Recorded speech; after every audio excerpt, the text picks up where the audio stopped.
बदलापूर इथं शाळकरी मुलीवर झालेला अत्याचार आणि महाराष्ट्रात विविध ठिकाणी मुलींवरती झालेल्या अत्याचाराविरोधात मिरजेत संवेदना जागृती मूक मोर्चा काढण्यात आलाय। मिरजेतल्या महात्मा गांधी पुतळ्यापासून या मूक मोर्चाला सुरुवात करण्यात आली। विविध पक्षातले पदाधिकारी आणि कार्यकर्ते तोंडाला काळी पट्टी बांधून मूक मोर्चात सहभागी झाले होते।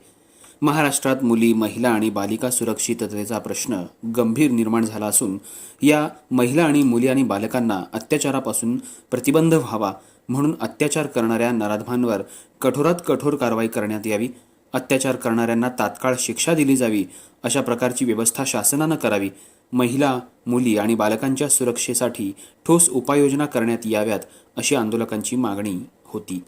या आंदोलनात काँग्रेसचे नेते संजय मेंढे, राष्ट्रवादी महिला जिल्हाध्यक्ष संगीता हार्गे, शिवसेनेचे नेते सिद्धार्थ जाधव, राष्ट्रवादीचे बाळासाहेब हौनमोरे, सामाजिक कार्यकर्ते राकेश कोळेकर, माजी नगरसेवक अजित दोरकर, माजी नगरसेवक प्रसाद मधभावीकर, शिवसेनेच्या शाकिरा जमादार, व्यापारी संघटनेचे विराज कोकणे यांच्यासहित विविध पक्षातले पदाधिकारी कार्यकर्ते मोठ्या संख्येनं मूक मोर्चामध्ये सहभागी झाले होते।